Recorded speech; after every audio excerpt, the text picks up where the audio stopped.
अनंघमोचनम। हर हर हर हर हर हर। बोलो उमापति महादेव की।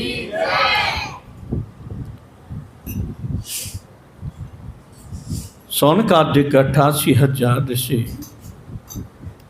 प्रयागराज में श्री सूत जी व्यासाधीन व्यासपीठाधीन सूत जी से प्रश्न करते हैं, हे मुनिवर श्रेष्ठ, आपने जलंधर वृंदा शंकर जी की कथा सुनाई, वो हमें बहुत प्रिय लगी, हमारा मन हर्षित हो गया। और हमने सुना है कि शिव के चरित्र की कथा जो सुनते हैं वो पाप से मुक्त हो जाते हैं और उनका जीवन संवर जाता है।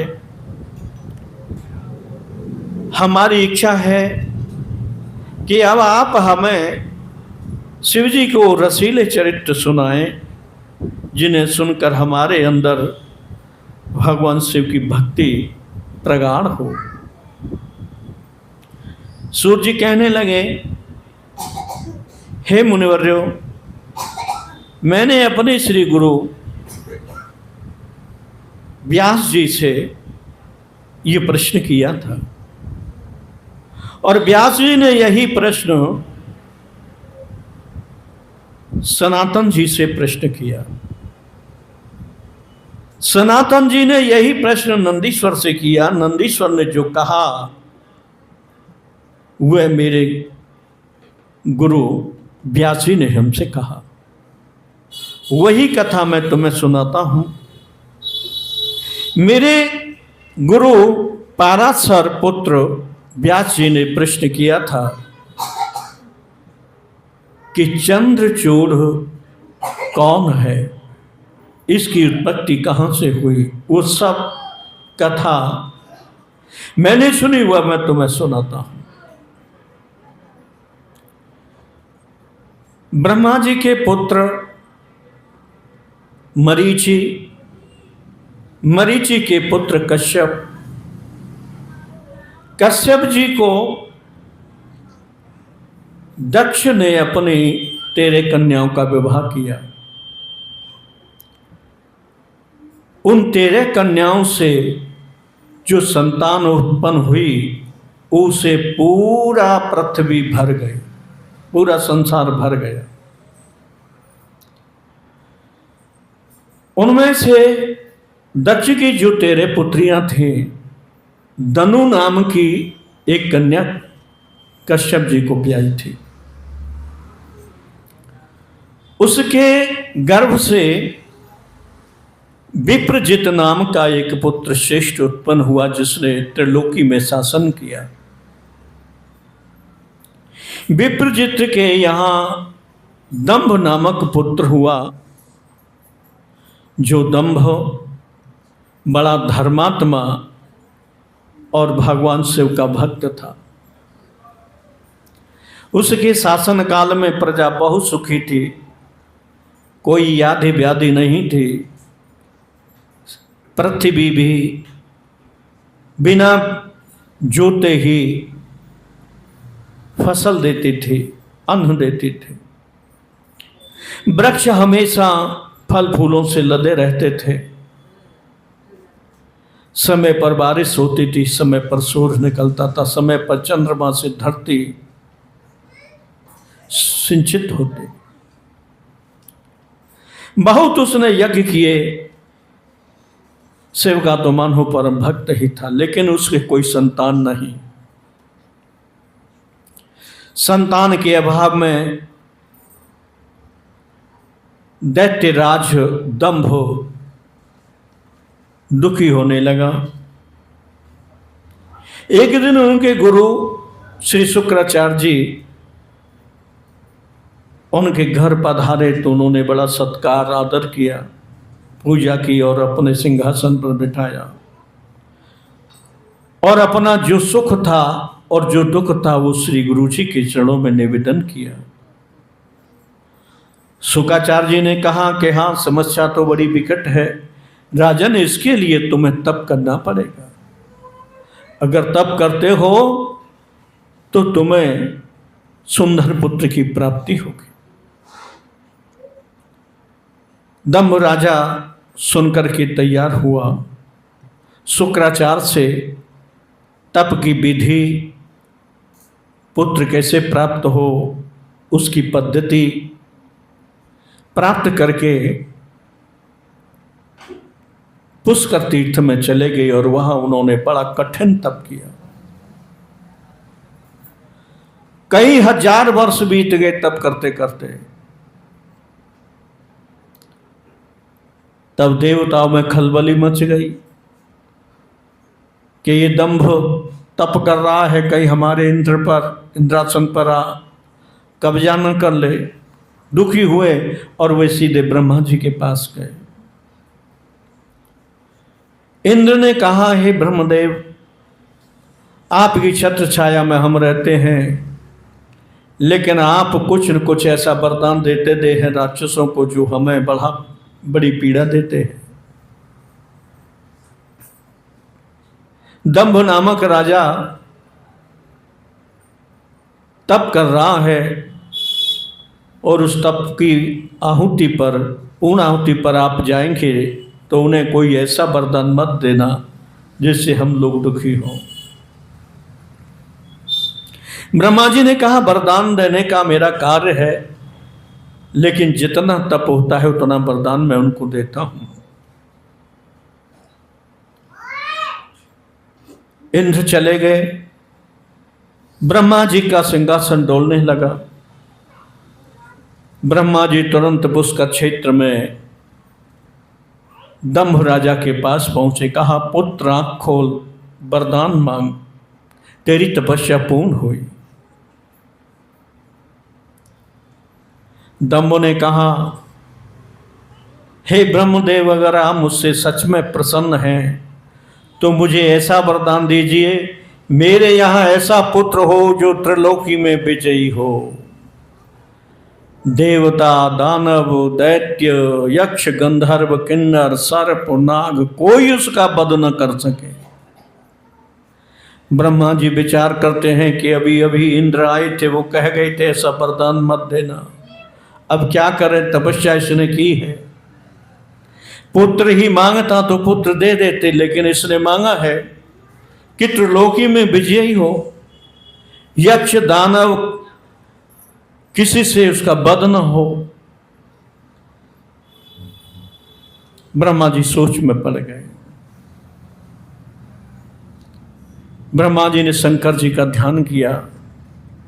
भोलेनाथ, मैं धर्म संकट में हूं, मुझे मेरा मार्ग प्रशस्त करें। शंकर जी ने कहा कि तुम्हें जो उचित लगता हो वो दे दो, देखेंगे पीछे जो कुछ होगा सो। ब्रह्मा जी ने ध्यान धरकर देखा कि ऐसा कौन से पुत्र को इसके यहां भेजा जाए, ऐसे कौन से जीव को इसके यहां भेजा जाए जो त्रिलोकी में विजयी रहे। तो उनकी दृष्टि में आया सुदामा, भगवान कृष्ण का परम भक्त। लेकिन उस सुदामा को राधा जी ने श्राप दिया था कि तू जाकर के पृथ्वी पर राक्षस हो जाए। ब्रह्मा जी प्रसन्न हुए कि राधा जी का श्राप भी है और सुदामा को पृथ्वी पर आना ही है और कृष्ण का परम भक्त है, इसलिए उस जीव को इसके यहां मैं पुत्र रूप से प्रकट करा देता हूं। बड़े प्रसन्न हुए। दंभ राजा से कहा, ठीक है, तथास्तु, तो तुम्हारे यहां ऐसा ही पुत्र प्राप्त होगा। ब्रह्मा जी ने कहा, देखो पुत्र, भगवान कृष्ण का अनन्य भक्त आएगा तुम्हारे यहां, बड़ा धर्मात्मा होगा। उसे राधा जी का श्राप है। सब बात दंभ को कह दी। दम्भ बड़ा प्रसन्न होकर के ब्रह्मा जी को चरण बंधन करता है। ब्रह्मा जी वर दे करके अपने धाम को चले गए और वो दम्भ भी अपने घर आया। धीरे धीरे समय गुजरा, उसकी पत्नी गर्भवती हुई। गर्भ में आते ही सुदामा के उसकी पत्नी की शोभा सूर्य के समान हो गई, प्रकाश झलकने लगा। सभी मंगलमय सगुन होने लगे। दंभ बड़ा प्रसन्न था। कुछ समय बाद उस बच्चे का जन्म हुआ। बच्चा परम सुंदर, बड़ा शांत सुशील। दंभ विचार करते हैं ये राक्षसी वृत्ति को कैसे धारण करेगा, हमारा कुल तो राक्षसों का है, धनुष वंश है। दंभ विचार करते हैं देखेंगे अच्छा ही होगा।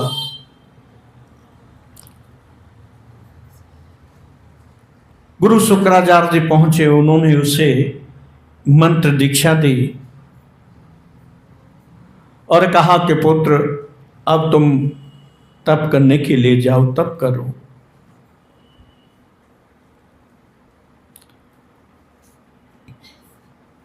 बहुत तप किया उसने। उसका नाम शंखचूड़ रखा। शंखचूड़ ने बहुत तप किया। तब से ब्रह्मा जी प्रसन्न हुए और उसे वर देने के लिए पहुंच गए कि कहो पुत्र क्या वर चाहते हो? मैं त्रिलोकी में विजयी रहूं, मुझे कोई मार ना सके, मेरा शासन तीनों लोकों में हो, मेरे सामने कोई न रुक पाए। ब्रह्मा जी ने कहा देखो तुम साधारण नहीं हो, तुम भगवान कृष्ण के अनन्य भक्त हो, तुम पिछले जन्म में सुदामा थे। राधा जी ने तुम्हें श्राप दिया, इस बात को ध्यान में रखना और प्रजा का पालन करना। तथास्तु। ब्रह्मा जी ऐसा कहकर के अपने लोक को चले गए। शंखचूड़ अपने महल में पहुंचा। कुछ समय के बाद ब्रह्मा जी ने स्वप्न में संकेत दिया कि पुष्कर तीर्थ में एक महिला जिसका नाम तुलसी है वो तप कर रही है, तुम वहां जाओ और उसके साथ विवाह करो, तुम्हारा मंगल होगा। अब तो शंखचूड़ इस स्वप्न की बात को सुनकर शुक्राचार्य जी को कहते हैं। शुक्राचार्य जी ने कहा ठीक है, तुम्हारा विवाह तो होना ही है। देख लो तुम्हें पसंद आए, लड़की अच्छी हो, सुंदर हो, सुशील हो, तपस्या कर रही है, अच्छी है, तुम भी तपस्याधारी हो, तुम्हारी पत्नी भी तपस्याधारी होगी, दोनों तपस्वी होंगे तो मंगल होगा, संगम होगा। शंखचूड़ वहां गए जहां वो तुलसी तप कर रही थी। शंखचूड़ भी परम सुंदर था और जो तुलसी जी थी वो भी बहुत सुंदर थी, धर्मशील, तपस्या में रत। जो ही उन्होंने शंखचूड़ को देखा तो उन्होंने शंखचूड़ पर कटाक्ष किया। शंखचूड़ उसके पास पहुंचे, कहा देवी तुम कौन हो? तुलसी ने कहा देखो तुम नहीं जानते हो, मैं स्त्री हूं और स्त्री जगत का मोहन करने वाली होती है, इसे ब्रह्मा जी वे छूते नहीं रह सकते, वो भी इसके गिरफ्त में आ जाते हैं। इसलिए मैं तुम्हें कहती हूं तुम मेरे पास से चले जाओ। तब शंखचूड़ ने कहा कि देवी मैं स्त्री से अपराजित हूं, मुझे स्त्री कोई जीत नहीं सकती, तुम चिंता न करो, जगत में कैसी भी मोहिनी हो मुझे अपने अधीन नहीं कर सकते। तुलसी ने कहा, देखो फिर भी मैं तुम्हें कहती हूं, तुम यहां से चले जाओ, नहीं तुम्हारा पतन हो जाएगा। ब्रह्मा जी सुन रहे थे, कहीं ऐसा नहीं हो तुलसी शंखचूड़ को श्राप दे दे। तुरंत वहां प्रकट हुए, तुलसी को कहा, हे देवी, तुम जिस कारण तप कर रही हो वह तुम्हारा कार्य पूर्ण हुआ। ये शंखचूड़ नाम का राजा कोई साधारण नहीं है, त्रिलोकी में विजयी होगा, तीनों लोकों में इसका शासन होगा। और ये श्री कृष्ण का अनन्य भक्त है, इसका नाम सुदामा है। तुम इसके साथ विवाह कर लो, तुम्हारा मंगलमय होगा। जब तुलसी ने ये बात सुनी तो दोनों का विवाह गंधर्व पद्धति से ब्रह्मा जी ने करा दिया। ब्रह्मा जी चले गए, वे दोनों उस वन में बहुत समय तक रमण करते रहे। आखिर में दोनों अपने राजधानी में पहुंचे। दंभ शंखचूड़ के पिता ने पूछा, पुत्र कहो तुम्हारी तपस्या सफल हुई? शंखचूड़ ने कहा, हाँ पिताजी, मेरी तपस्या पूर्ण हो गई, मुझे वरदान भी मिला है तीनों लोकों में शासन करने का, मुझे कोई नहीं जीत सकता। इतने समय में ही शुक्राचार्य आ गए। शुक्राचार्य जी ने उसको असुरों का अधिपत्य बना दिया।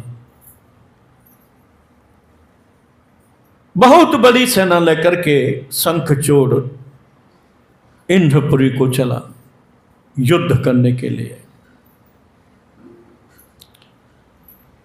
इंद्र ने जब सुना तो अपनी सेना को तैयार किया, कहा कि जाकर के उससे युद्ध करो। सभी देवता युद्ध करने लगे।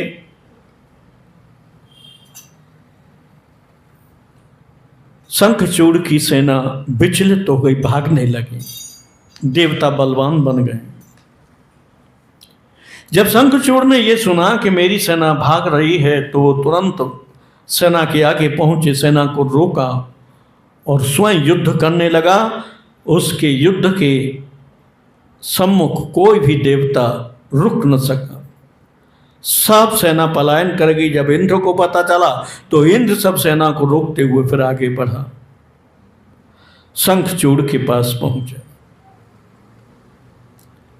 उससे कहा, देखो तुम यहां से सकुशल वापस लौट जाओ, पृथ्वी पर शासन करो, इंद्रलोक पर शासन करने का विचार त्याग दो, नहीं मैं तुम्हारा वध कर दूंगा।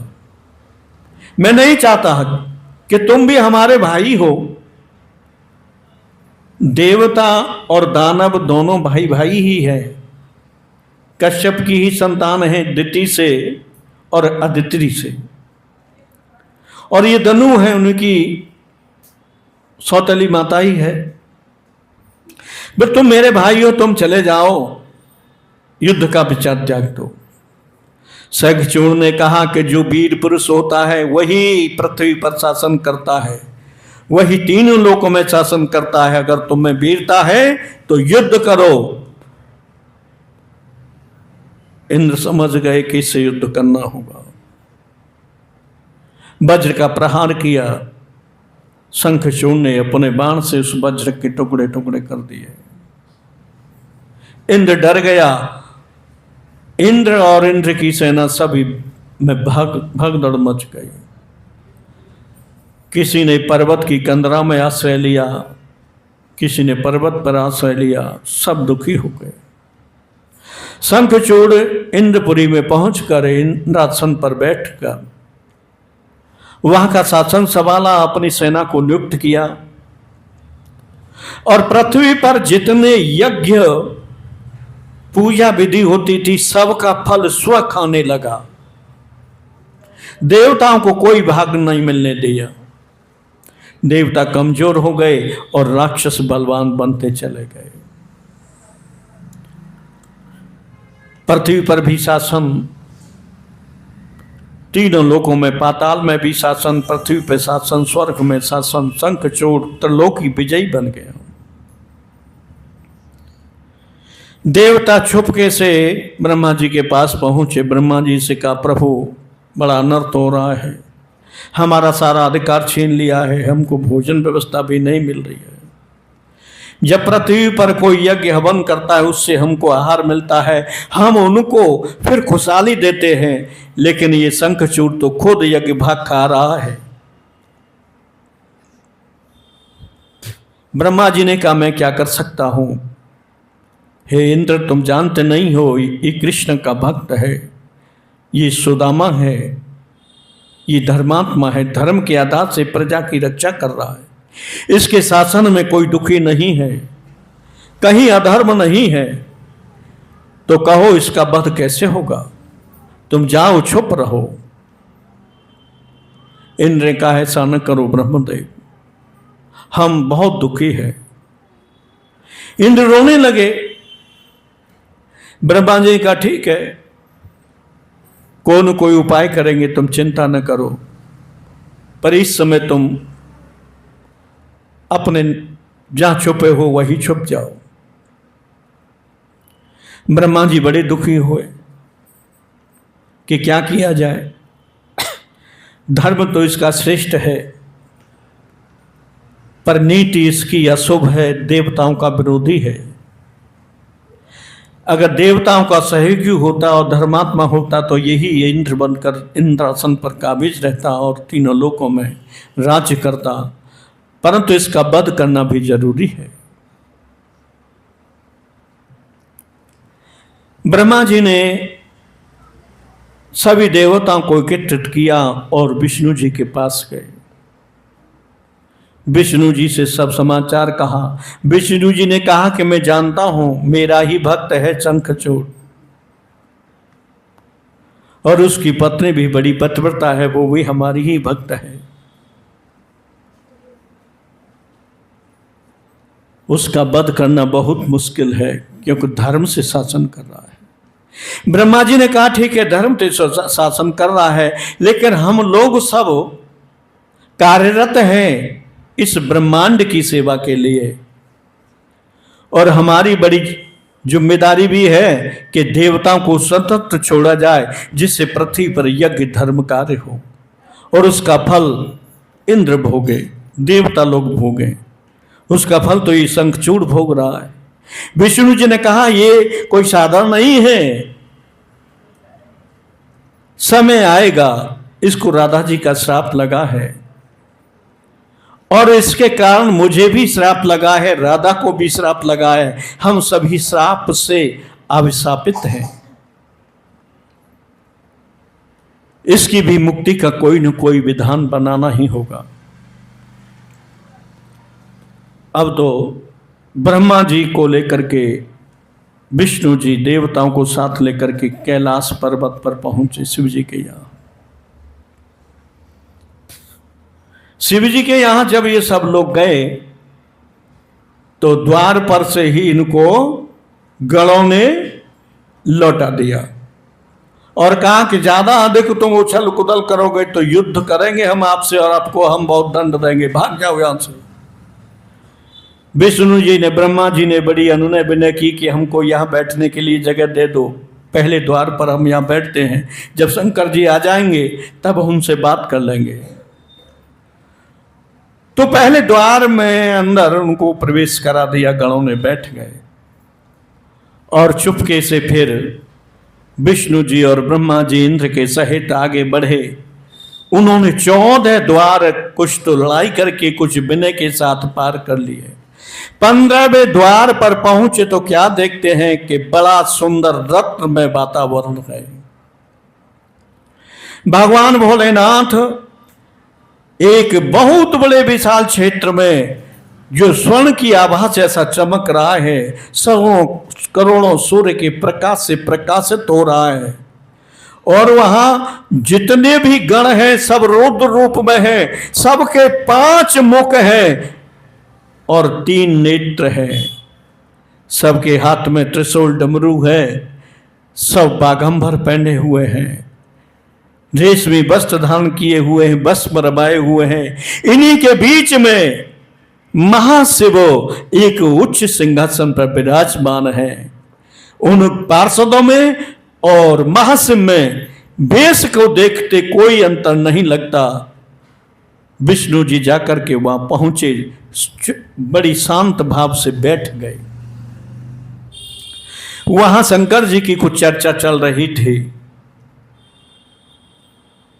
जब वो चर्चा पूरी हुई तो ब्रह्मा जी ने, विष्णु जी ने, इंद्र ने भगवान शिव की स्तुति की। स्तुति करते ही भगवान प्रसन्न हुए। कहो कैसे आना हुआ? विष्णु जी ने कहा कि शंखचूड़ नाम का एक दैत्य त्रिलोकी पर विजय करके देवताओं का तिरस्कार कर रहा है। शंकर जी मुस्कुराए, कहा कि मैं जानता हूं वो कोई साधारण नहीं है, मैं उसका वध नहीं कर सकता, क्योंकि वो धर्मात्मा है, भगवान कृष्ण का अनन्य भक्त है। ब्रह्मा जी उदास हुए, विष्णु जी उदास हुए। क्या करें, कैसे करें, इस दुष्ट से कैसे छुटकारा मिलेगा? भगवान शिव ने कहा कि जो प्रारब्ध होगा, जैसा होगा वैसा आगे जाकर देखना क्या होता है। इतने समय में भगवान कृष्ण राधा के सहित वहां पधार गए। राधा कृष्ण जब आए तो उनकी शोभा से वह समाज और सुशोभित हो गया। सर्वत्र आनंद ही आनंद। भगवान शिव ने भी स्तुति की, शिव ने कृष्ण जी राधा जी की स्तुति की। कृष्ण जी ने कहा, हे शिव,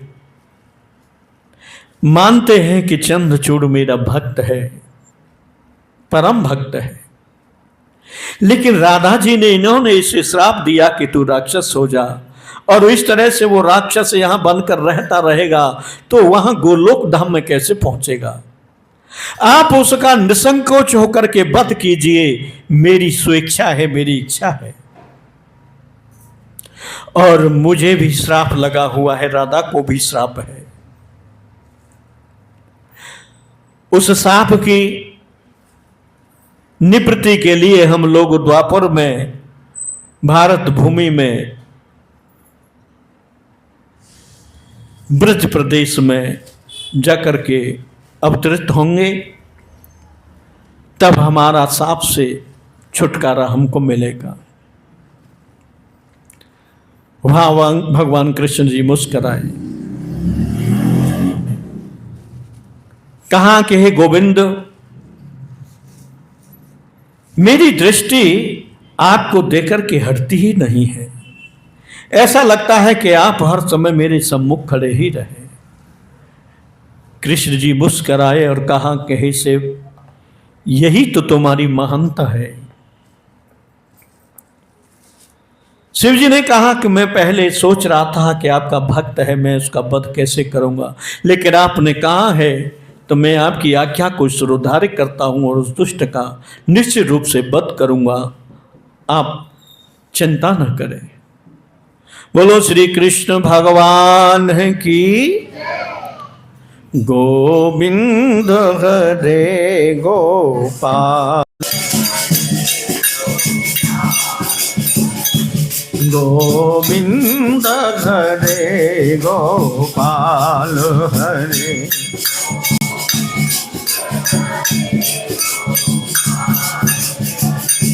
जय जय प्रभु दीन दयाल हरे।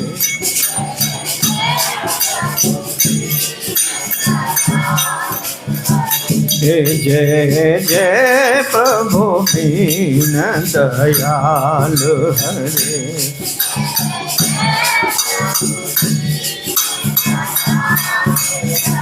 हे गोविंद हरे गोपाल हरे।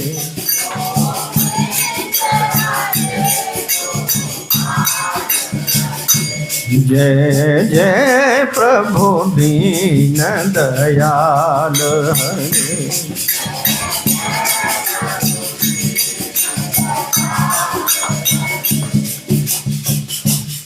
अब तो भगवान कृष्ण और राधा के चले जाने पर भगवान शिव ब्रह्मा जी को, विष्णु जी को कहा कि तुम चिंता न करो, तुम भी अपने अपने स्थान पर चले जाओ और अपनी सेना को हमारे यहां भेज दो, हम युद्ध करने के लिए तैयारी करते हैं। भगवान शिव ने अपने सभी गणों को आज्ञा दी कि युद्ध की तैयारी करो। युद्ध के बाजे बजने लगे। जिन शब्दों से त्रिलोकी कंपायमान हो गई, भगवान शिव के जितने पार्षद थे सब शिव के समान ही थे। सब ने त्रिशूल, तलवार, रथ अपने अपने वाहनों पर बैठ करके आगे बढ़ गए। भद्रकाली को भगवान शिव ने बुलाया कि जल्दी पधारो। भद्रकाली आई। 100 हाथ थे उनके, 1 योजन की लंबी जीभ थी, जीभ लप लपा रहा थी। 1 योजन का हाथ में कटोरा था रक्त का, बहुत विशाल रूप धारण करके। उनके साथ करोड़ों करोड़ों डंकनियां, शंकनियां, योगिनियां आ गई। सब हुहा करने लगे। अब तो जो वीर थे वो प्रसन्न थे, जो कायर थे वो डरने लगे कि ये तो माहौल बड़ा भयंकर हो गया। भगवान शिव ने कहा कि यात्रा प्रारंभ करो। सभी लोग यात्रा, अरबों की संख्या में शिव गण, विष्णु जी के गण, ब्रह्मा जी के गण, इंद्र की सेना, देवता सभी युद्ध की तैयारी में आगे बढ़ गए। शिवजी ने विचार किया कि इस तरह से युद्ध सीधे सीधे करना ठीक नहीं है, एक शांति दूत भेजा जाए। तो उन्होंने गंधर्व राज्य को, जो गंधर्वों का राजा था, जिसका नाम था पुष्पदंत, उसे बुलाया और कहा कि तुम शंखचूड़ की सभा में जाओ और उसे मेरा संदेश दो। तुम देवताओं से बैर करना छोड़ दो, हम तुम्हें माफ कर देंगे। अगर देवताओं का शासन तुम देवताओं को सौंप देंगे, तुम पृथ्वी का और पाताल का शासन करो, हम तुम्हारा वध नहीं करेंगे। अगर तुम इस प्रस्ताव को मानते हो तो ठीक है, तुम्हारा मंगलमय होगा, नहीं तो फिर युद्ध के लिए तैयार हो जाओ। पुष्पदंत ने कहा ठीक है महाराज, मैं संदेशा लेकर जाता हूं, जो संदेश मिलेगा वो मैं आपसे कहूंगा। पुष्पदंत बड़ी फुर्ती से महेंद्र और कुबेर के बीच में बहुत विशाल नगर था शंखचूड़ का, वहां पहुंचा। पहले तो उसे अंदर प्रवेश ही नहीं करने दिया। शंखचूड़ का भी दरबार में 15 दरवाजे थे जिन्हें पार करना था।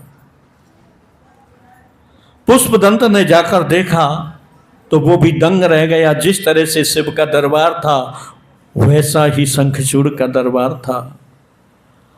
अरबों सैनिक सभी शस्त्र से तैयार, सावधान की स्थिति में खड़े थे।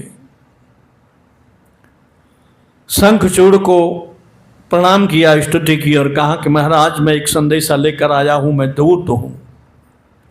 शिव जी ने पूछा किसके दूत हो? शंखचूड़ ने पूछा किसके दूत हो? बोले मैं शिव का दूत हूं। कौन शिव? हम नहीं जानते शिव को। बोले महाराज न जानते हो तो कोई बात नहीं, पर मैं दूत हूं, मेरी बात सुन लीजिए। शंखचूड़ ने कहा सुनाओ। तो शंकर जी की कही हुई बात उन्होंने कही। इसे सुनकर शंखचूड़ बहुत क्रोधित हो गया कि उसकी ये हिम्मत कि मुझ त्रिलोकी विजयी को चैलेंज करता है। अरे जिसके ऊपर आक्रमण कर दिया वो वीर नहीं कहलाता। मैं वीर हूं, इसे मैं पहले ही शिव के ऊपर आक्रमण करूंगा। तुरंत सेना को सजा दिया। कि चलो प्रस्थान करो युद्ध के लिए। बोलो सच्चिदानंद भगवान है कि अब दोनों तैयारी कर रहे हैं युद्ध के लिए। कल युद्ध होगा उनका भयंकर।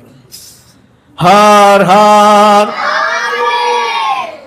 तुम उन्हें युद्ध में ले जाएंगे तो तुम तो शंकर जी उनकी तरफ हो, चाहे शंखचूड़ की तरफ थे, हम तो सब हार जाएंगे, हैं कि नहीं हारेंगे?